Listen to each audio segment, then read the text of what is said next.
Hello everyone, welcome to Magnet Brains. This is Saloni Pandey. So chapter number 2 that is methods of inquiry in psychology हम पढ़ रहे हैं और आज के हमारे इस लेक्चर में हम डिस्कस करने वाले हैं in detail the goals of psychological inquiry. So chapter number 2 हमने स्टार्ट कर दिया है और हमारे प्रीवियस लेक्चर में हमने इस चैप्टर से रिलेटेड एक इंट्रोडक्शन एंड ओवरव्यू देखा था जहां हमने ये जाना कि इस चैप्टर के अंदर हम क्या सारे इंटरेस्टिंग टॉपिक्स को जो है डिटेल में पढ़ने वाले हैं.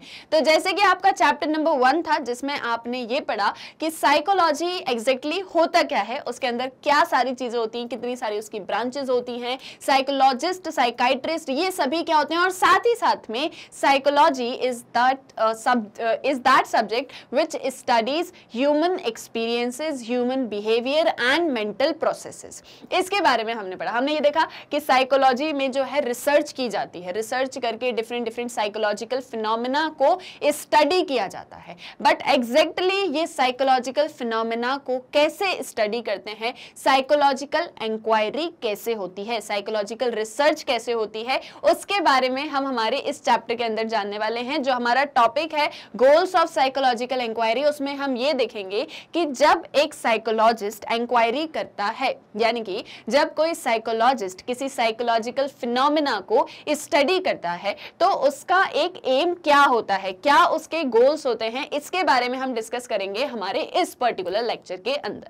सो क्लियर है? अभी तक जो मैंने बोला वो समझ में आया? अब देखो आते हैं हमारे गोल्स ऑफ साइकोलॉजिकल इंक्वायरी पे. So like any scientific research, psychological inquiry has the following goals. अब जैसे हमने ये एक चीज डिस्कस करी है कि साइकोलॉजी इज अ साइंस, ये हमने पढ़ा. साइकोलॉजी भी एक साइंस की ही तरह होता है और जैसे हम साइंस में एक्सपेरिमेंट्स करते हैं, जैसे हम साइंस के अंदर रिसर्च करते हैं, सेम उसी प्रोसेस में हम साइकोलॉजी के अंदर भी इंक्वायरीज किया करते हैं. क्या करते हैं? साइकोलॉजी के अंदर भी इंक्वायरी करते हैं. और जब हम साइंस में किसी तरह की रिसर्च करते हैं तो हमारा एक गोल होता है. सेम वे में जब हम साइकोलॉजी के अंदर रिसर्च करते हैं तब हमारे कुछ गोल्स होते हैं. जैसे for example description, prediction, explanation, control of behavior and application of knowledge as generated in an objective manner. यानी कि जब हम साइकोलॉजी में किसी साइकोलॉजिकल फिनोमेना को स्टडी करते हैं तब हम उसको डिस्क्राइब करते हैं, हम उसको प्रिडिक्ट करते हैं, हम उसको एक्सप्लेन करते हैं, कैसे हम बिहेवियर को कंट्रोल कर सकते हैं. और जो भी हमने साइकोलॉजी के अंदर स्टडी किया है, जो भी नॉलेज जनरेट हुआ है, हम उसको कैसे अप्लाई कर सकते हैं, इसके बारे में हम डिटेल में स्टडी करते हैं in an objective manner. Objective manner क्या? जहां पर आपने जैसे चैप्टर नंबर 1 के अंदर पढ़ा ना, एक आपने ऑब्जेक्टिविटी के बारे में पढ़ा था और एक आपने सब्जेक्टिविटी के बारे में पढ़ा था. एक आपने ऑब्जेक्टिविटी पढ़ा और एक आपने सब्जेक्टिविटी पढ़ा कि सब्जेक्टिविटी में जहां पर जो भी हम स्टडी वगैरह कर रहे होते हैं उसमें हम उसी पर्सन के बारे में जान रहे होते हैं. मतलब जैसे फॉर एग्जांपल हमने एक्सपीरियंसेस की जब बात करी थी तो हमने कहा एक्सपीरियंसेस जो होते हैं वो सब्जेक्टिव होते हैं. मतलब जिस भी पर्सन के साथ में जो भी उसको एक्सपीरियंस हुआ है उस एक्सपीरियंस को सिर्फ वही पर्सन फील कर सकता है. इसके बारे में पढ़ा है ना हमने चैप्टर नंबर 1 के अंदर, याद है या नहीं है? तो वैसे ही मतलब आपके जो एक्सपीरियंसेस होते हैं वो सब्जेक्टिव होते हैं बट हम उसको ऑब्जेक्टिवली भी स्टडी करते हैं जहां पर हम चीजों को ऑब्जर्व करके और जो भी ऑब्जेक्टिव्स हैं उनको ध्यान में रखते हुए स्टडी करते हैं. ये कैसे होता है ये सभी अभी धीरे धीरे समझोगे जैसे जैसे आगे बढ़ोगे. तो इस तरह से जो है ऑब्जेक्टिव मैनर में हम साइकोलॉजी में इंक्वायरी करते हैं और ये हमारे गोल्स होते हैं. अब let us try to understand the meaning of these terms. अब साइकोलॉजी में जो हम रिसर्च करते हैं उसमें इन पूरे प्रोसेसेस को, इन सारे गोल्स को समझते हैं. डिस्क्रिप्शन कैसे किया जाता है, एक्सप्लेनेशन कैसे किया जाता है, ये सारे 5 कॉन्सेप्ट्स को हम यहाँ पर डिस्कस करेंगे जो कि साइकोलॉजिकल इंक्वायरी के गोल होते हैं. जब भी आप कोई साइकोलॉजिकल रिसर्च कर रहे होते हैं, जैसे फॉर एक एग्जाम्पल मैं आपको दूं, हमने अभी जो प्रीवियस लेक्चर हमने समझा जिसमें हमने इस चैप्टर का एक इंट्रोडक्शन देखा तो उसमें हम एक बात कर रहे थे कि जैसे कोई पर्सन बहुत रूड बिहेव करता है तो उसके ऊपर, या पर्सन्स बहुत सारे लोग जब रूड किन सिचुएशंस के अंदर बिहेव करते हैं उस एक चीज पर हमको स्टडी करनी है. तो उस एक चीज पर जब हम स्टडी करेंगे तो वो हमारी साइकोलॉजिकल इंक्वायरी होगी और उस इंक्वायरी में हमारे अपने कुछ गोल्स होंगे. वो गोल्स हम यहाँ पर डिस्कस करेंगे. समझ में आ गया? कॉन्सेप्ट आपको क्लियर होना चाहिए कि एग्जैक्टली पढ़ने क्या वाले हो, वो क्लियर होना बहुत ज्यादा जरूरी है. तो अब हम उन गोल्स ऑफ साइकोलॉजिकल इंक्वायरी को एक एक करके यहाँ पर डिस्कस करेंगे.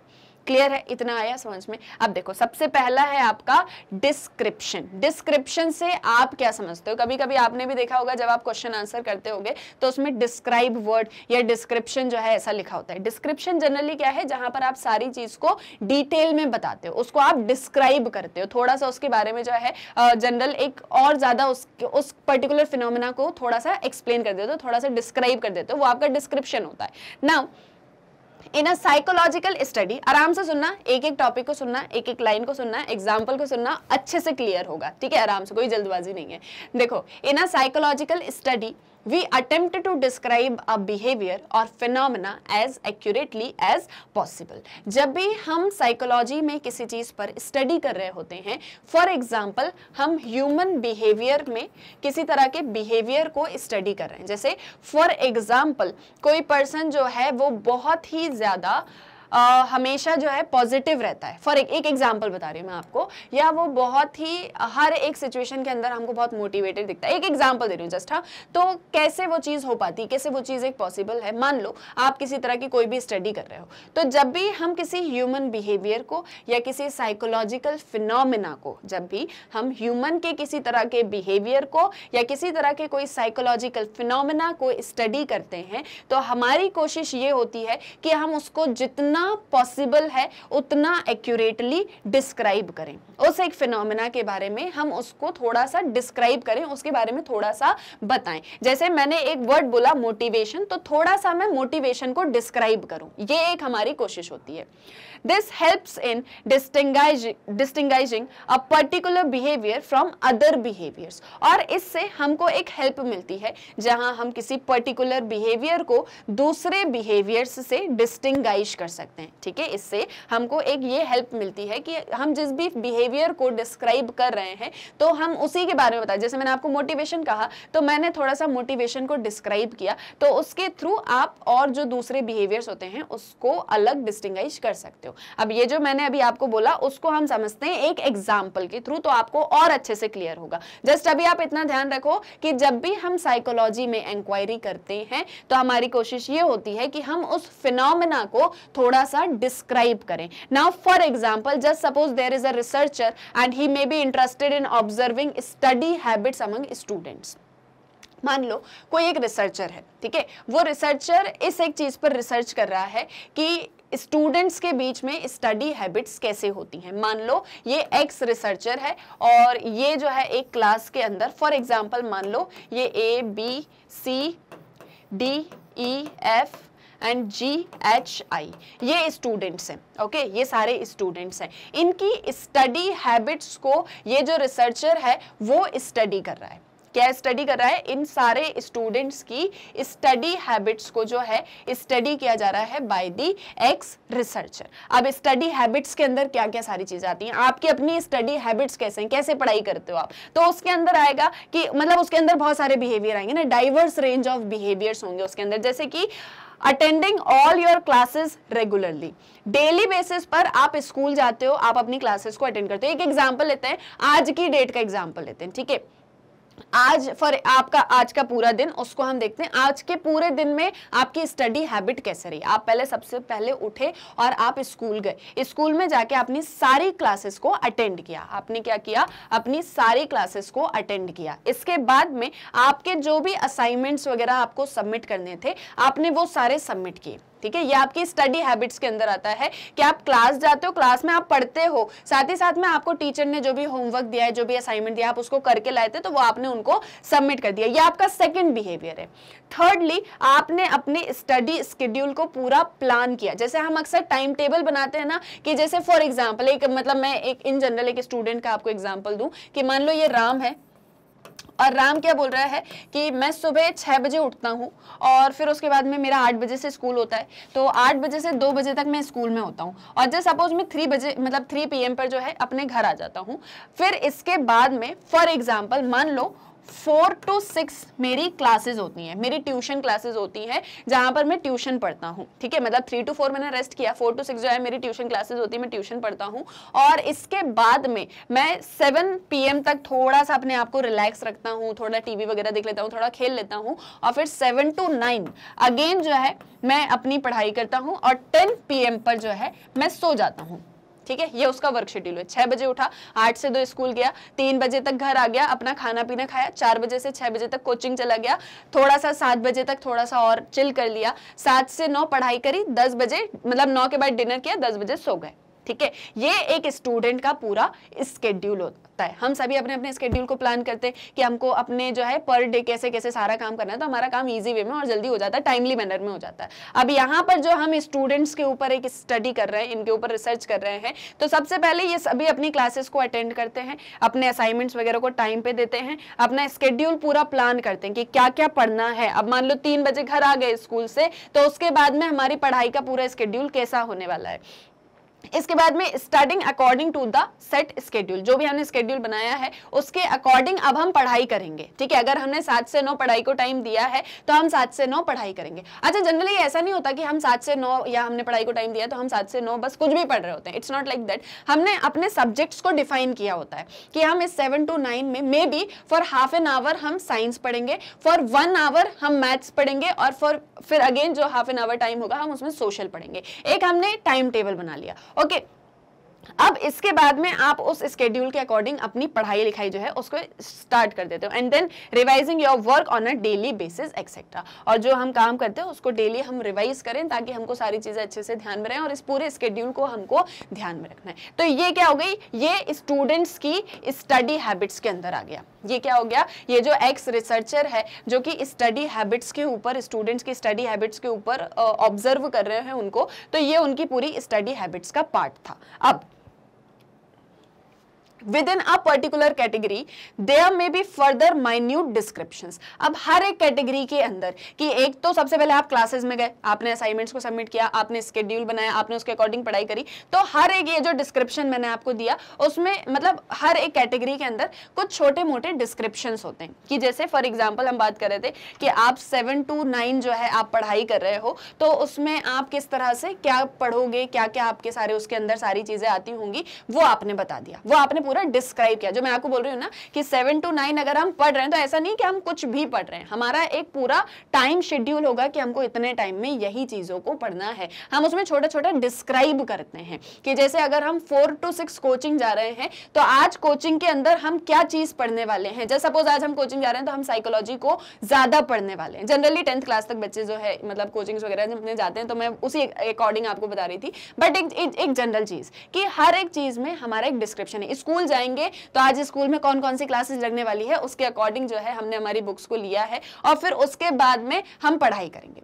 तो मतलब हर एक कैटेगरी के अंदर एक छोटा सा डिस्क्रिप्शन है कि नहीं है। तो आप देखो वापस से पहले पर आ जाओ कि साइकोलॉजी में जब भी स्टडी करोगे तो चीजों को थोड़ा सा डिस्क्राइब करना है। तो जैसे कि यहाँ पर रिसर्चर इस एक चीज पर रिसर्च कर रहा है कि स्टडी हैबिट्स बच्चों की कैसी है, तो उसने बताया कि इस तरह से स्टडी हैबिट्स है कि क्लास जाना, ये सारा काम करना, ये स्टडी हैबिट्स हैं। इन स्टडी हैबिट्स को थोड़ा सा डिस्क्राइब करना भी रिसर्चर का काम होता है कि जहां पर जो भी चीज हो रही है उसको थोड़ा सा डिस्क्राइब करना। कि जैसे फॉर एग्जाम्पल अगर उसने सारी क्लासेस को रेगुलरली अटेंड किया है तो उसमें उसको हर एक क्लास के अंदर क्या सारी चीजों को पढ़ाया जाता है, कौन कौन सी क्लासेस लगती हैं, एक छोटा सा डिस्क्रिप्शन। मतलब ये तो एक एग्जांपल है पर बता रही हूँ कि जैसे आप भी किसी चीज पर रिसर्च कर रहे हो तो उसको थोड़ा सा डिस्क्राइब तो करोगे ना, उसके बारे में थोड़ा तो बताओगे। जैसे फॉर एग्जाम्पल एक एग्जाम्पल दूं आपको कि जब भी क्वेश्चन आंसर्स हम करते हैं तो एक छोटा सा इंट्रोडक्शन हम देते हैं किसी भी चीज को लेके। जैसे फॉर एग्जाम्पल मान लो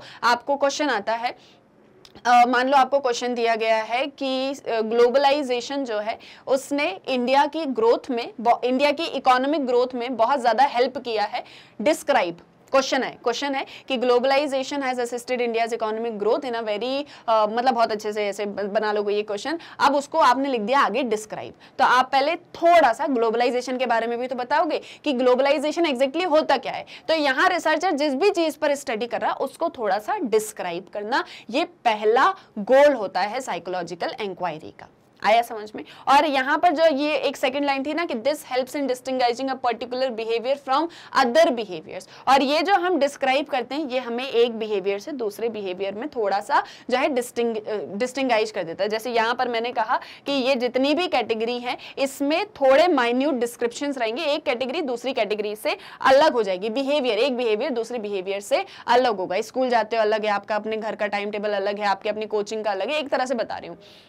The researcher needs to describe his or her meaning of study habits। अब रिसर्चर को उन स्टडी हैबिट्स के मीनिंग को डिस्क्राइब करना है कि ये जो स्टडी हैबिट्स हैं तो एग्जैक्टली इसके क्या सारी चीजें इससे हो रही हैं उसको थोड़ा सा डिस्क्राइब करना। आ रहा समझ में? जितना बोल रही हूँ अभी बस उतनी चीज को समझो। इसके बाद में the description requires recording of a particular behaviour which helps in its proper understanding. अब स्टडी हैबिट्स तो बता दी कि ऐसी ऐसी रहेंगी स्टडी हैबिट्स, लेकिन उसमें हर एक पर्टिकुलर बिहेवियर को रिकॉर्ड करना और उसको डिस्क्राइब करना कि फॉर एग्जांपल अगर वो अपने असाइनमेंट्स को ऑन टाइम पर जो है सारे सबमिट करता है तो उसको उस ऑन टाइम पर सबमिट करने में उसने कितना टाइम दिया, अपने असाइनमेंट्स को पूरा फुलफिल कर मतलब जो है कंप्लीट करने में किस तरह का असाइनमेंट था। एक सिंपल एग्जांपल्स दे रही हूं, बहुत छोटे छोटे, ठीक है। जैसे जैसे आगे कंक्लूजन पर आओगे तो इन सारी चीजों को हम रिलेट करेंगे, सारे स्टेप्स को। ओके, तो यहाँ पर सबसे पहला एम क्या है रिसर्चर का कि आप जिस भी चीज के ऊपर रिसर्च कर रहे हो उसको थोड़ा सा डिस्क्राइब करो, उसके बारे में थोड़ा सा बताओ। आया समझ में? क्लियर है? कोई डाउट तो नहीं है यहाँ तक कि कैसे हमको डिस्क्राइब करना होता है? तो थोड़ा सा आप जो भी चीज पर स्टडी कर रहे हो उसको डिस्क्राइब करो, ये एक चीज ध्यान में रखना। अब सेकंड पर आओ, दैट इज प्रिडिक्शन। प्रिडिक्शन का मतलब क्या होता है कि आप किसी तरह का कोई एक वो बना रहे हो, मतलब किसी चीज को आप प्रिडिक्ट कर रहे हो, आप बता रहे हो कि ऐसी चीज होगी या ऐसा होने वाला होगा, that is in general your prediction. अब देखो, the second goal of scientific inquiry is prediction of behaviour, जहां पर जैसा भी बिहेवियर होगा उसको प्रिडिक्ट करना। Like if you are able to understand and describe the behaviour accurately, you come to know the relationship of a particular behaviour with other types of behaviour, events and phenomena. अगर आप जो भी behaviour को आप जिस भी चीज पर स्टडी कर रहे हो, जैसे सपोज आप ह्यूमन बिहेवियर के ऊपर स्टडी कर रहे हो, रिसर्च कर रहे हो, तो अगर आप उस बिहेवियर को समझ जाते हो, उसको आप थोड़ा सा डिस्क्राइब कर सकते हो, तो आप उस बिहेवियर की रिलेशनशिप दूसरे बिहेवियर्स के साथ में बना सकते हो।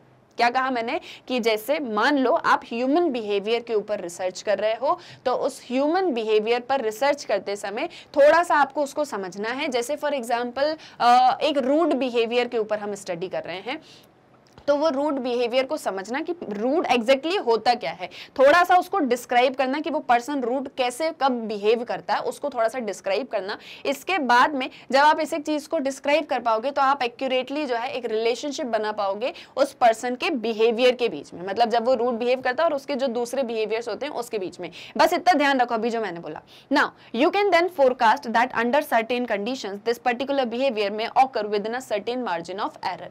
तब आप क्या कर सकते हो, तब आप प्रिडिक्ट कर सकते हो, तब आप फोरकास्ट कर सकते हो कि जो भी बिहेवियर यहाँ पर हो रहा है वो इस पर्टिकुलर कंडीशन के अंदर हुआ है। देखो एग्जांपल को समझो, फिर वापस से इन्हीं पॉइंट्स के ऊपर आएंगे। जैसे फॉर एग्जांपल हमने बात करी कि एक रिसर्चर है जो कि आपके स्टडी जो भी हैबिट्स हैं उसके ऊपर रिसर्च कर रहा है। So on the basis of study a researcher is able to establish a positive relationship between the amount of study time and achievement in different subjects. जैसे मैंने आपसे कहा कि आपने एक टाइम टेबल बनाया, आपकी एक अपनी स्टडी हैबिट है कि मैं तब ये करूंगा तब ये करूंगा। जैसे अभी हमने एक राम पर्सन का जो है टाइम टेबल बनाया स्टूडेंट का कि वो ऐसे ऐसे करके काम करता है। ओके, अब जैसे हमने देखा कि उसका जो 7 to 9 वाला स्केड्यूल था उसमें उसने 3 सब्जेक्ट्स को फोकस किया, half hour science, half hour social science and 1 hour for maths. उस पर्सन ने उस एक चीज को फोकस किया, हमने ये एक चीज देखी। अब यहाँ पर एक चीज कही जा रही है कि जब रिसर्चर उनके स्टडी हैबिट को समझेगा, उनकी स्टडी हैबिट को थोड़ा सा डिस्क्राइब करेगा, तो एक रिलेशनशिप बना पाएगा किस एक चीज में कि जो भी स्टूडेंट था, जैसे मान लो राम था, तो राम ने अपनी पढ़ाई पर कितना ध्यान दिया, उसके अकॉर्डिंग उसके डिफरेंट सब्जेक्ट्स में कितने मार्क्स आए। जैसे उसने मैथ्स पर ज्यादा फोकस किया तो उसके मैथ्स में बहुत अच्छे मार्क्स आए।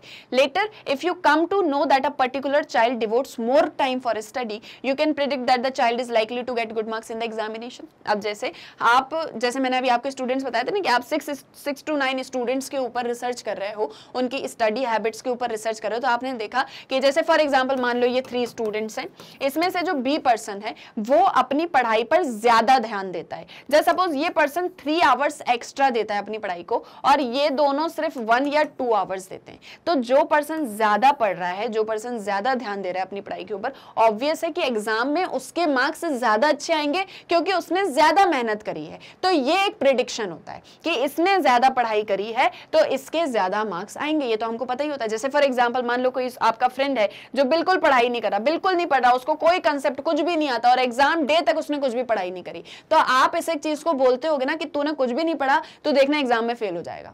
एक बात बता रही हूँ। और वहीं अगर आपका कोई स्टूडेंट है जो दिन रात पढ़ाई कर रहा है तो आप बोलोगे कि यार इसने तो दिन रात पढ़ाई करी थी, ये पक्का टॉप करने वाला है इस बार एग्जाम्स में। ऐसी हम बातें करते हैं ना, ये होता है प्रिडिक्शन।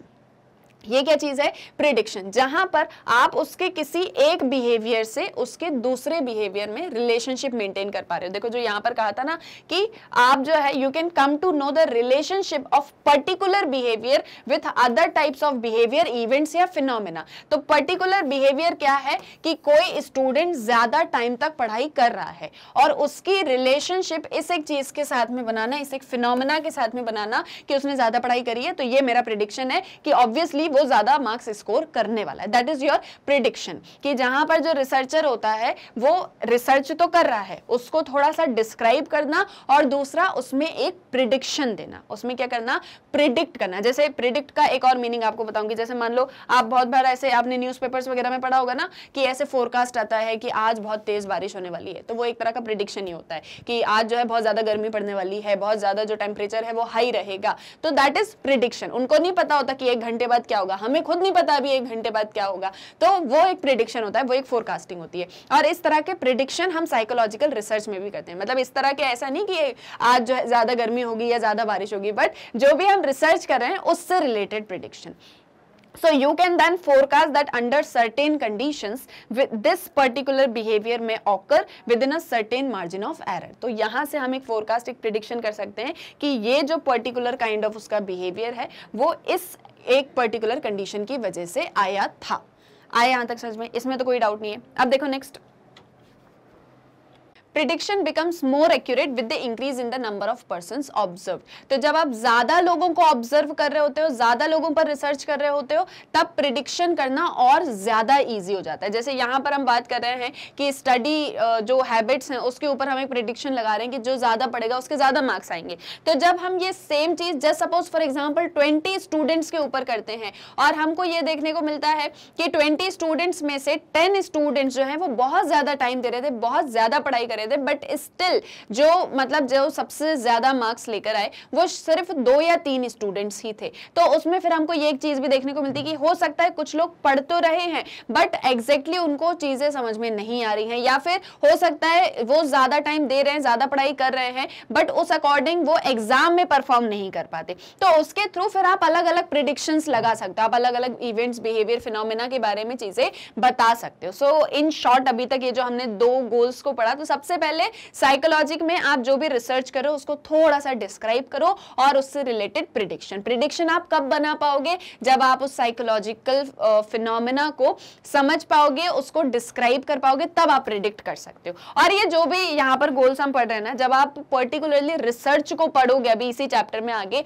तब आपको ये 5 चीजें और ज्यादा अच्छे से क्लियर होंगी। ओके, देन नेक्स्ट है आपका एक्सप्लेनेशन। ये 3rd गोल होता है। So the 3rd goal of psychological inquiry is to know the causal factors और डिटर्मिनेंट्स ऑफ बिहेवियर। मतलब कि कोई पर्सन अगर ऐसे बिहेव कर रहा है तो उसके क्या कारण है उसको एक्सप्लेन करना, ये 3rd गोल होता है साइकोलॉजिकल इंक्वायरी का। आप जो भी रिसर्च कर रहे हो सबसे पहले उसका एक छोटा सा डिस्क्रिप्शन हम देते हैं। एक तरफ डिस्क्रिप्शन है, एक तरफ एक्सप्लेनेशन है। डिस्क्रिप्शन मतलब हमने थोड़ा सा उसके बारे में बताया, एक्सप्लेनेशन मतलब कि उस साइकोलॉजिकल इंक्वायरी में या जो भी हमारा रिसर्च टॉपिक है या जिस भी फिनोमेना के ऊपर हम रिसर्च कर रहे हैं उसके कारण क्या हैं। जैसे अभी मैंने आपको एक चीज बताई कि हम स्टडी हैबिट्स को स्टडी कर रहे हैं, तो हमने थोड़ा सा स्टडी हैबिट्स को डिस्क्राइब किया। उसके बाद में स्टडी हैबिट्स में हमने प्रिडिक्शन बनाई कि ज्यादा पढ़ रहे हैं तो ज्यादा जो है स्कोर कर रहे हैं। बट हमने एक चीज देखी कि जब आप ज्यादा स्टूडेंट्स के ऊपर ऑब्जर्व करोगे या ज्यादा स्टूडेंट्स के ऊपर रिसर्च करोगे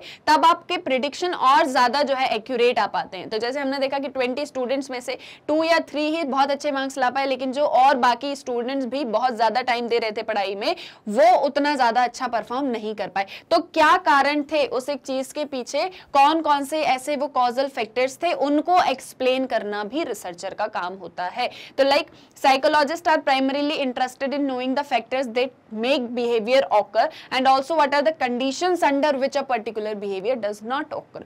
तो जनरली जो साइकोलॉजिस्ट होते हैं वो इस एक चीज को जानने में मतलब बहुत इंटरेस्टेड होते हैं कि अगर आप इस तरह से बिहेव कर रहे हो तो उसके पीछे क्या कारण है, और अगर आप इस तरह से बिहेव मतलब अगर आप इस तरह से बिहेव नहीं कर रहे हो तो उसके पीछे क्या कारण है। जैसे आपने देखा होगा कोई अगर पर्सन है वो बहुत ही अगर स्ट्रेस में, बहुत ही डिप्रेशन में रहता है, बहुत ही मतलब उसके अंदर एंजाइटी आ जाती है, तो कहीं ना कहीं थोड़ा सा रूडनेस उसके बिहेवियर में हमको देखने को मिलती है। तो ये वो कारण है, ये वो स्ट्रेस, ये वो एंजाइटी कारण है जिसकी वजह से वो रूड बिहेव कर रहा है। या फॉर एग्जाम्पल कोई पर्सन बहुत काम होता है, बहुत ही काम होता है, मतलब कि उस पर्सन को आप कितना ही बुरा बोल दो पर वो रिएक्ट नहीं करेगा, वो आपको कुछ गलत नहीं बोलेगा and he will be like कि हाँ ठीक है बोल लो, कोई फर्क नहीं पड़ता मुझे, मैं आपकी इस चीज से बिल्कुल भी रिएक्ट या रिस्पॉन्ड नहीं कर रहा हूं। तो मतलब उसे किसी चीज से कोई फर्क नहीं पड़ता या उसका बिहेवियर किसी तरह की कंडीशन से बिल्कुल भी अफेक्ट नहीं होता। तो कौन से वो रीजंस होते हैं जो मतलब पर्सन को इस तरह से बिहेव करने या ना करने पर मजबूर करते हैं, उन फैक्टर्स को पढ़ा जाता है साइकोलॉजिकल इंक्वायरी के अंदर। क्लियर हुआ? आइए भी यहाँ पर समझ में कि किस तरह से साइकोलॉजिकल इंक्वायरी में हम बिहेवियर के कॉजल फैक्टर्स को समझते हैं। जैसे for example, what makes some children more attentive in the class, why some children devote less time for study as compare to others. जैसे कि कुछ बच्चे हैं क्लास में बड़े अटेंटिव रहते हैं, कितना ही शोर हो रहा हो, कोई स्टूडेंट कितनी मस्ती कर रहा हो, बैक बेंचर कितनी चिल्ला रहे हो, बट कुछ बच्चे बिल्कुल ध्यान लगा के पढ़ाई करते हैं, उन्हें कोई फर्क नहीं पड़ता किसी चीज से। कुछ बच्चे होते हैं जो बहुत कम टाइम जो है अपनी पढ़ाई में दे पाते हैं, या जितना भी टाइम दे पाते हैं उतने में भी अच्छे से सारी चीजों को समझ नहीं पाते हैं। तो इसमें ये एक चीज कहना गलत होगा कि वो बच्चा जो है ना वही बहुत खराब है, उसका तो पढ़ाई लिखाई में मन ही नहीं है। अरे तो कारण क्या है कि उसका पढ़ाई लिखाई में मन नहीं है, उसके पीछे रीजन तो होगा ना, उस रीजन को, उस फैक्टर को समझना साइकोलॉजी का काम है। And this this goal is concerned with identifying the determinants और antecedent conditions, that is the conditions that led to particular behaviour और of the behaviour being studied so that cause effect relationship between two variables और events could be established.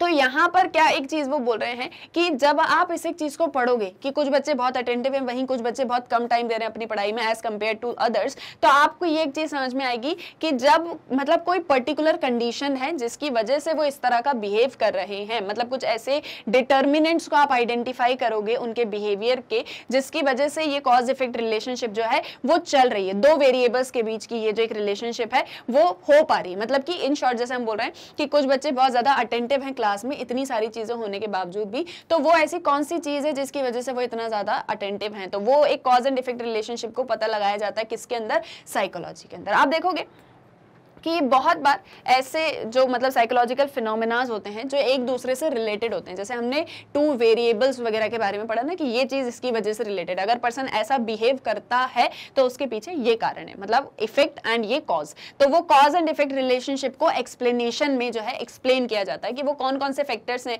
वो कौन कौन से ऐसे determinants हैं जिसकी वजह से कोई पर्सन जो है वो इस तरह से बिहेव करता है या इस तरह से जो है उसके साइकोलॉजिकल फिनोमेनाज काम करते हैं। या जैसे फॉर एग्जाम्पल आपने देखा होगा कि जैसे कोई मतलब एक ऐसा एग्जाम्पल ले लेते हैं हम कि कोई पर्सन है वो बहुत टाइम से जो है मतलब किसी कॉम्पिटिटिव एग्जाम की प्रिपरेशन कर रहा है। कोई पर्सन है बहुत टाइम से प्रिपरेशन कर रहा है, करीब 5 साल हो गए हैं उसको, डाई हेडेडली मतलब बिल्कुल बहुत डेडिकेशन के साथ में प्रिपरेशन कर रहा है, सारे कॉन्सेप्ट्स को पढ़ता है, सारा सब कुछ याद करके रखता है और हर बार एग्जाम में बहुत अच्छे से परफॉर्म करता है। बट कहीं ना कहीं कुछ मार्क्स की वजह से उसका एग्जाम क्लियर नहीं होता, कहीं ना कहीं कुछ मार्क्स ऐसे रहते हैं कि उसका एग्जाम क्लियर नहीं हो पाया। अब पहली बार फेल हुआ तो उसने सोचा यार चलो कोई नहीं एक बार फिर ट्राई करते, फिर उसने दूसरी बार ट्राई किया तो उसने कहा यार हो सकता है मेरे अंदर कोई कमी है इसलिए मैं बार बार फेल हो रहा हूँ। उसने थर्ड टाइम फुल प्रिपरेशन के साथ में दिया, लेकिन वो फिर फेल हो गया, लेकिन वो फिर 1-2 मार्क्स से फेल हो गया, ठीक है।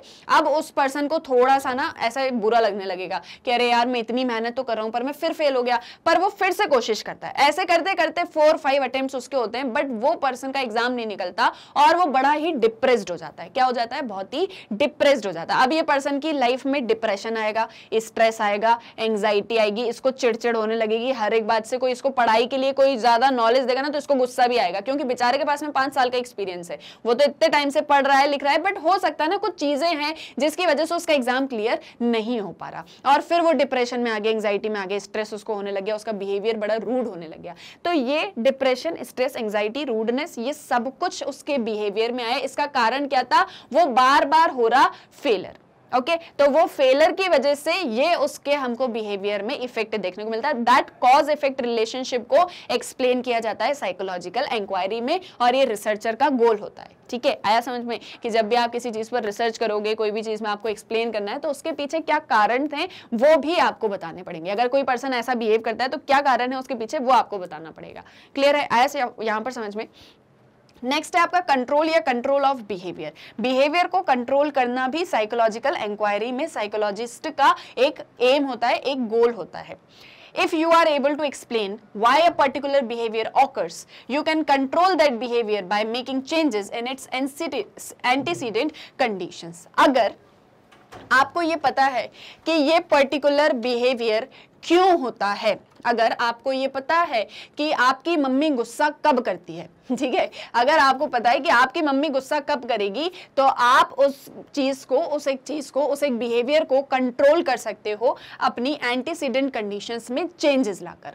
आया समझ में? क्या एक चीज की मतलब समझ में आया ना? अब देखो एग्जांपल ये है आपको पता है कि अगर आपने घर में ज्यादा गंदा किया, ज्यादा कचरा अगर आपने फैलाया तो आपको जो है फ्लाइंग चप्पल रिसीव्ड हो जाएगी। मतलब इन शॉर्ट आपकी मम्मी आपको मस्त डांट लगाने वाली है और आपकी अच्छी हो सकता है पिटाई भी हो जाए, है ना? ये होता है ना कि अगर बहुत ज्यादा ऐसे गंदगी कर दी मम्मी, अब भी अच्छा चलो मान लो मम्मी ने अब भी जो है पूरे फ्लोर को जो है क्लीन किया था, मम्मी ने पोछा लगाया था और तुम जो है मतलब वो क्या बोलते हैं ना, मड से, मिट्टी से भरी हुई चप्पल पहन के घर के अंदर आ जाओ, बस फिर तो देखो क्या तो पिटाई लगने वाली है।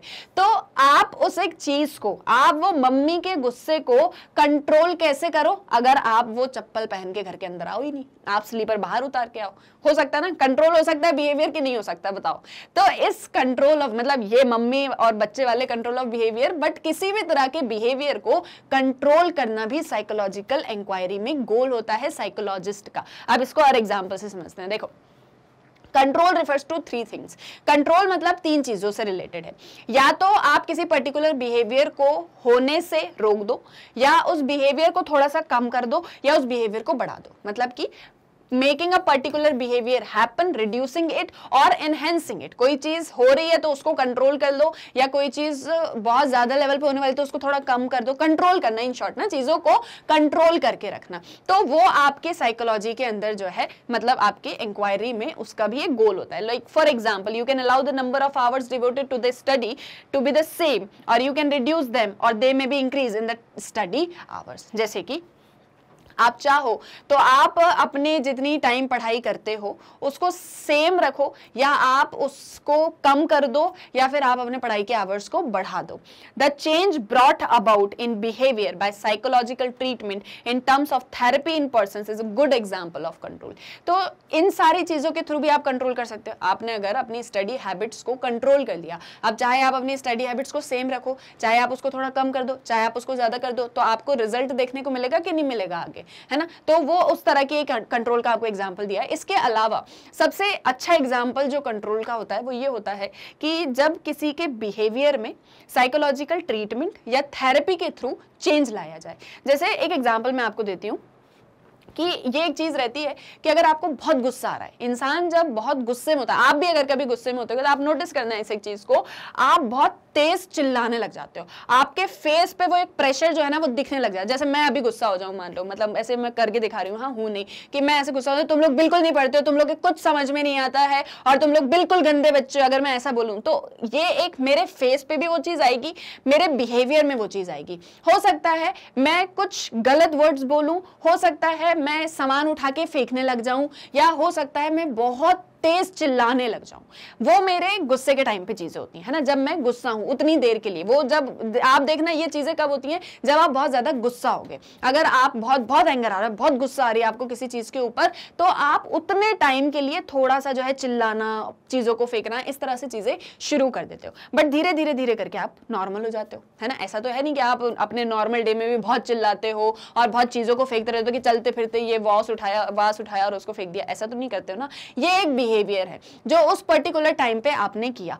बट ऐसा बताया जाता है कि जब आपको गुस्सा आ रही है, कोई इंसान है आपको बड़ा ही बुरा भला बोल रहा है, बहुत आपको अपशब्द बोले जा रहे हैं, तो जनरली आपको ये एक चीज बोली जाती है कि आप शांत रहो। आप क्या रहो, आप शांत रहो। और एक साइकोलॉजिकल ट्रीटमेंट ये क्या होता है कि आप जो है काउंटिंग करना स्टार्ट कर दो। ये बताया ना मैंने आपको कि आपको बहुत गुस्सा आ रही, मान लो किसी दिन आपके भाई बहन से लड़ाई हो जाए और भयंकर गुस्सा आने वाली है, तो अब मतलब बहुत गुस्सा आ रही कि मैं पता नहीं क्या कर दूं, लेकिन कंट्रोल अगर आपने उस जगह पर कर लिया, कैसे कंट्रोल कर लिया, आपने काउंटिंग करना स्टार्ट कर दी, आपने 1 2 3 4 बोलने स्टार्ट कर दिया अपने मन में, आपने लंबी गहरी सांस ले ली, आप थोड़े से रिलैक्स हो जाते हो। आप क्या कर जाते हो, थोड़े से रिलैक्स हो जाते हो। या मान लो कहीं पे जो है कोई ऐसे बहस वहस चल रही है, आपकी भी चल रही है, आप उस जगह से उठ के चले जाओ, तो आपको गुस्सा नहीं आएगा। आप देखना, ये चीज करके देखना, अगर की है तो आपको पता होगा। लेकिन मान लो कभी आपके और आपके सिबलिंग की लड़ाई हो जाए और बहुत ज्यादा जो है बात आगे बढ़ जाए कि बिल्कुल जो है मम्मी आ जाए बिल्कुल जो है मतलब डांटने वाटने के लिए, तो आप वहां से उठ के अगर आप चले जाते हो, मतलब मम्मी के आने से पहले, हाँ, नहीं तो फिर तो सब हो ही जाता है, तो आप वहां से अगर उठ के चले जाओ थोड़ी देर के लिए, आप वहां से उठ के चले जाओ, आपका एक थोड़ा सा क्या होता है ना कि एक एनवायरमेंट चेंज हो जाता है कि अभी आप बिल्कुल ऐसे, ये यहाँ लड़ाई हो रही थी, आप उठ के थोड़ा सा यहाँ टहल के आ गए, तो आपको थोड़ा सा अच्छा लगेगा। थोड़ी सी आपने सांस ले ली, थोड़ा कोई गाना गुनगुना लिया, थोड़ी सी जो है काउंटिंग कर ली, आप थोड़े से रिलैक्स हो जाओगे। That is your control of behaviour. कि बहुत बार ऐसी साइकोलॉजिकल थेरेपीज होती हैं जिसके थ्रू बिहेवियर को कंट्रोल किया जा सकता है।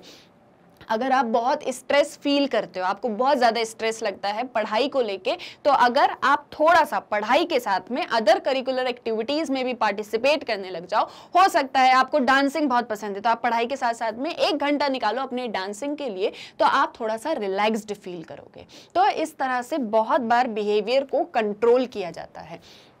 और अगर आप ये चीज समझते हो कि अगर जैसे मान लो आपको पता है कि मुझे गुस्सा आएगा अगर मुझे कोई कुछ भी गलत बोलता है, तो और जहां आपको ये चीज फील हो जाती है, जहां आपको ये लग जाता है कि अब जो है लड़ाई होने वाली, और वहां से उठ के अगर आप चले गए, तो आपका बिहेवियर, आपका जो ये मतलब कंट्रोल है ना अपने बिहेवियर पर, आप उस एक चीज को कर सकते हो। सो दैट इज कि आप अपने कंट्रोल जो है वो 3 चीजों से रिलेटेड है, जहां पर बिहेवियर हैपन, रिड्यूसिंग या एनहेंसिंग। मैं अभी आपको रिड्यूसिंग का बता रही थी कि आप अपने गुस्से को कैसे कम कर सकते हो, ये मैंने आपको बताया, इस एक चीज को मैंने बताया।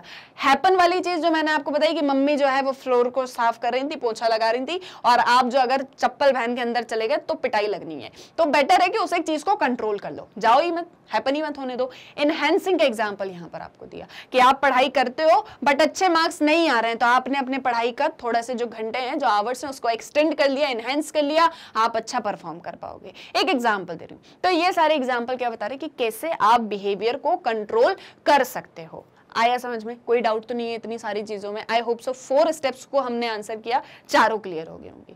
अब जो लास्ट है दैट इज योर एप्लीकेशन। ये सबसे ज्यादा इंपॉर्टेंट है। आपको याद होगा हमने चैप्टर नंबर 1 के अंदर एक आपकी basic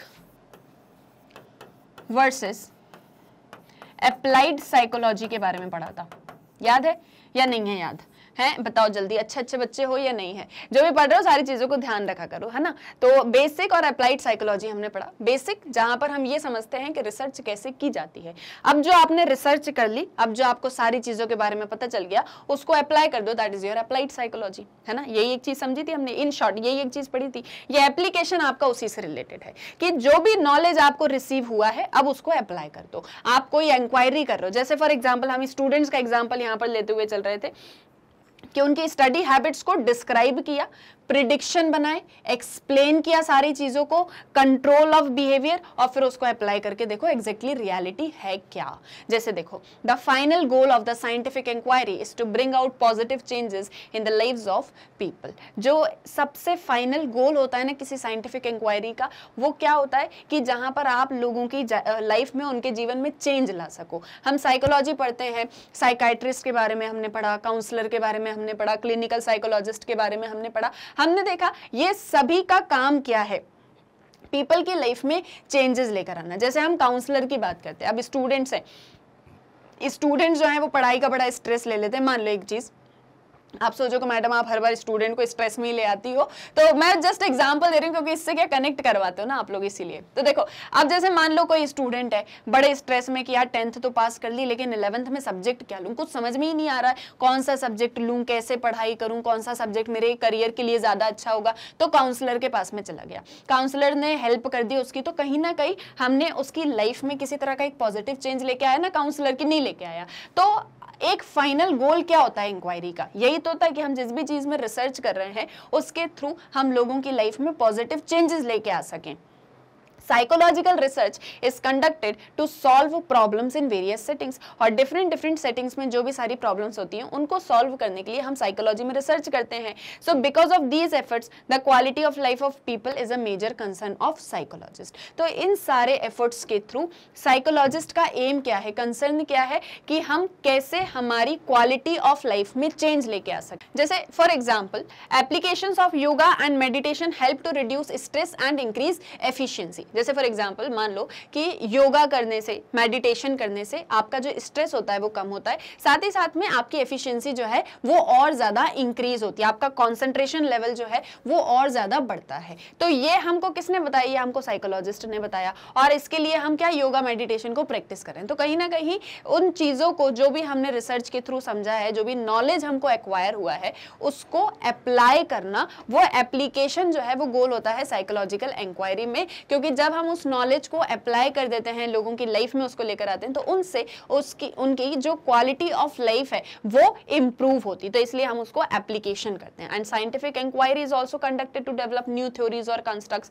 which leads to further research. और जैसे आप कोई साइंस में भी कोई इंक्वायरी कर रहे हो, साइंस में भी कोई रिसर्च कर रहे हो, तो उसमें रिसर्च करने से कोई नई थ्योरी बनती है ना, जो आपको और आगे रिसर्च करने में हेल्प करती है। तो यहाँ पर जैसे हमने जो भी इंक्वायरी करी, हमने जो भी रिसर्च करी, उसको हमने थोड़ा सा डिस्क्राइब करा, उसको हमने प्रिडिक्ट करा, उसको हमने एक्सप्लेन करा कि अगर ऐसा होता है तो उसके पीछे क्या सारे रीजंस हैं, कैसे हम बिहेवियर को कंट्रोल कर सकते हैं। ये एक इंक्वायरी के गोल बता रही हूँ, ये नहीं बता रही हूँ कि रिसर्च ऐसे होती है, बट जब आप रिसर्च करते हो तो आपको इन चीजों को ध्यान में रखना है। ओके, एंड जब आपने पूरा जो है रिसर्च वगैरह कर ली, जब सारी चीजें हो गई, तो आपको जो भी नॉलेज मिला, जैसे फॉर एग्जाम्पल कोई पर्सन स्ट्रेस में है तो वो क्यों है, तो उसके पीछे क्या कारण है, तो उसका कारण ये था। मान लो वो आपका रिसर्च था, आपको सारी चीजें पता चल गई। अब जैसे आपको पता चला, एक एग्जांपल देती हूँ, जैसे अभी मैं कॉम्पिटिटिव एग्जाम का एग्जांपल दे रही थी ना, कि कोई पर्सन है वो बार बार एग्जाम दे रहा है लेकिन बार बार फेल हो रहा है, तो उसकी वजह से वो स्ट्रेस में आ चुका है, डिप्रेस्ड हो चुका है। तो अब हमको ये समझ में आया, एक मतलब मैं जस्ट एक एग्जांपल आपको दे रही हूँ कि वो कोई पर्सन स्ट्रेस में या एंजाइटी में या डिप्रेशन में तब आता है जब वो अपनी लाइफ में बार बार फेल होता है, इररिस्पेक्टिव ऑफ एग्जाम। अगर हो सकता है कोई अपनी मैरिड लाइफ में बहुत बार फेल हो चुका है या उसकी मैरिड लाइफ अच्छे से नहीं चल रही है, तो कहीं ना कहीं थोड़ा सा वो भी डिप्रेस्ड हो ही जाएगा। तो अब ये जो नॉलेज हमने मतलब गेन किया, इसको हमने अप्लाई किया कि अगर आप को स्ट्रेस से दूर रहना है तो आप फेलर के साथ में कोप अप कैसे कर सकते हो। तो अगर आप बार बार फेल हो रहे हो तो आप थोड़ा सा अपने आप को और पुश करो, और साथ ही साथ में आपको मोटिवेटेड रहना है। अगर आप हमेशा मोटिवेटेड रहोगे, जैसे एग्जाम की मैं आपसे बात करूं कि एग्जाम में आप बार बार फेल हो रहे हो तो मे बी कहीं कोई लैक्यूना रह रहा है, और अगर मान लो आपने 5-6 बार अटेम्प्ट दिया और स्टिल आपको लगता है कि कोई लैक्यूना नहीं था, तो मतलब मे बी वो ऐसा हो सकता है ना कि कोई कमी नहीं थी, बट स्टिल अभी भी थोड़ा सा शायद कहीं तो कुछ गलती हो रही है ना, तभी आप बार बार फेल हो रहे हो। तो आप उस गलती को समझो, आप अपने उस फेलर के कारण को समझो, बल्कि ये ना करो कि जस्ट बार बार जो है एफर्ट करते हुए चले जा रहे हैं बट स्टिल फेल हो गए। आप अपने उसकी चीज को मतलब उसके पीछे रीजन को समझो, उन फैक्टर्स को समझो और अपने बिहेवियर को कंट्रोल करो। और स्टिल अगर आप फिर भी स्ट्रेस फील करते हो तो कहीं ना कहीं आपको योगा और मेडिटेशन बहुत ज्यादा हेल्प करेगा अपने स्ट्रेस को रिलीव करने में। क्लियर है, आया ये भी यहाँ पर समझ में। तो इस तरह से जो है साइकोलॉजिकल इंक्वायरी में साइकोलॉजिस्ट के ये सारे गोल होते हैं कि जब भी हम इंक्वायरी, जब भी हम रिसर्च करें तो हम इन बातों का ध्यान रखें। क्लियर है, आया ये भी यहाँ पर समझ में। So this was all about your goals of psychological inquiry. I hope so आपको कॉन्सेप्ट और जो टॉपिक है वो अच्छे से समझ में आया होगा। अब देखो हम नेक्स्ट लेक्चर में डिस्कस करेंगे steps in conducting scientific research कि जब हम रिसर्च करते हैं तो उसमें कौन कौन सी स्टेप्स लगती हैं, किस तरह से हम रिसर्च करते हैं। और जब हम किसी रिसर्च का एग्जाम्पल लेंगे ना, तब आपको और ज़्यादा अच्छे से क्लियर होगा कि एक इंक्वायरी के क्या सारे गोल्स होते हैं, किस तरह से इंक्वायरी की जाती है, कैसे मेथड्स को यूज़ किया जाता है, वो सब क्लियर होगा जब चैप्टर कंप्लीट होगा। तो अभी जस्ट पढ़ते चलो, चीज़ों को क्लियर करते चलो, हम लास्ट में सारी चीज़ों को सम अप करेंगे। आई होप सो सारी चीज़ें समझ में आ रही होंगी और कोई डाउट नहीं होगा, है ना? नहीं है ना डाउट? स्टिल कोई भी डाउट है, कोई भी सजेशन है तो मुझे कमेंट सेक्शन में बता दिया करो। मैं आपको वहां सारे आपके डाउट, सारे आपके सजेशन, सारे आपके एग्जांपल, हर एक चीज को रिप्लाई करा करूंगी। क्योंकि जब हम बात करेंगे, जब आपके थॉट्स मुझ तक पहुंचेंगे तो शायद हम और चीजों को डिस्कस कर सके। अभी तो ऐसा क्या है कि मैं ही एग्जाम्पल देती हूँ, मैं ही सारी चीजें बताती हूँ। हो सकता है पढ़ते पढ़ते कुछ बातें आपके मन में आती हूँ, आपको कोई एग्जाम्पल समझ में आता हो, आपको कोई ऐसी चीज लगती है कि हाँ ऐसा कभी हुआ है, मैंने ऐसा फील करा, जैसे मैं आपको ढेर सारे एग्जाम्पल्स देती रहती हूँ। तो मुझे कमेंट सेक्शन में उसको बताया करो, है ना? तो फिर क्या होगा कि अपन आपस में बात करेंगे। ओके, क्लियर है? आ गया सब कुछ समझ में? तो अब हम हमारे नेक्स्ट वीडियो लेक्चर में मिलेंगे जहां पर हम स्टेप्स इन कंडक्टिंग रिसर्च को डिटेल में डिस्कस करेंगे। एंड आई होप सो आपको क्लियर है सारी चीजें। So stay connected with magnet brains. बस एक और छोटी सी इन्फॉर्मेशन मैं आपको दे दूं कि आपको मैग्नेट ब्रेन्स की वेबसाइट को कैसे एक्सेस करना है। देखो, आपको सारे लेक्चर्स ना यूट्यूब पर मिलते हैं, साथ ही साथ में आप मैग्नेट ब्रेन्स का ऐप भी डाउनलोड कर सकते हो। वो आपको कहाँ मिलेगा? प्ले स्टोर पर मिल जाएगा। अभी आपको चाहिए मेरे को सारे लेक्चर्स ना बिल्कुल सीक्वेंस वाइज मिल जाए, मेरे को कोई भी दिक्कत ना हो, मेरे को बिना किसी प्रॉब्लम के chapter wise, book wise, class wise सब कुछ मिल जाए, तो बहुत छोटा सा काम आपको करना है। आपको बस गूगल पर जाना है, एंटर करना है www.magnetbrains.com। जैसे ही आप ये एंटर करोगे, ये आपके सामने magnet brains education platform open हो जाएगा। स्क्रॉल करोगे, देखोगे यहाँ पर सारी क्लासेस के, सारे कोर्सेज के वीडियो लेक्चर्स अवेलेबल है। आपको जो भी कोर्स, जो भी क्लास स्टडी करनी है उस पर क्लिक करना, उससे रिलेटेड सारे सब्जेक्ट की वीडियो लेक्चर्स आ जाएंगे। स्क्रॉल करोगे और भी वीडियोस देखने को मिलेंगे, और सभी के नीचे आप देख पा रहे हो वॉच नाउ का बटन है। आपको जो भी सब्जेक्ट स्टडी करना है, वॉच नाउ पे क्लिक किया, उससे रिलेटेड चैप्टर वाइज वीडियोस आ जाएंगे। चैप्टर पे क्लिक करोगे, ये सारे सब टॉपिक्स आ जाएंगे। सभी के आगे वॉच नाउ का बटन है। जो सब्जेक्ट, जो चैप्टर, जो क्लास, जो भी पढ़ना है, बस वॉच नाउ पे क्लिक किया और ये वीडियो ओपन। अब यहाँ से नेक्स्ट वीडियो देखना है, नेक्स्ट वीडियो पे क्लिक करो। ये नहीं देखना है, कुछ और देखना है, कोई और टॉपिक पढ़ना है, यहाँ से कैंसिल कर दो। सो बहुत ही इजीली आप मैग्नेट ब्रेन्स की वेबसाइट को एक्सेस कर सकते हो। यहाँ आपको मिलती है 100% फ्री ऑनलाइन एजुकेशन, और वो भी बिना किसी पेड सब्सक्रिप्शन के, with quality content and best of the teachers. आपको कोई पेमेंट नहीं करना, कोई कूपन नहीं खरीदना, 2 लेक्चर्स के बाद में कोई पेमेंट नहीं करना, सब कुछ बिल्कुल फ्री ऑफ कॉस्ट है। बस अपने फ्रेंड्स और रिलेटिव्स को भी मैग्नेट ब्रेन्स के बारे में बताओ, ताकि उन्हें भी 100% फ्री एंड क्वालिटी एजुकेशन को वो एक्सेस कर सकें, उन्हें भी मिल पाए। सो आई होप सो सारी चीजें क्लियर हो गई होंगी, और वीडियो पसंद आया है तो लाइक करो, शेयर कर दो, और चैनल को सब्सक्राइब करना मत भूलना। हम मिलेंगे हमारे नेक्स्ट वीडियो लेक्चर में। Thank you very much.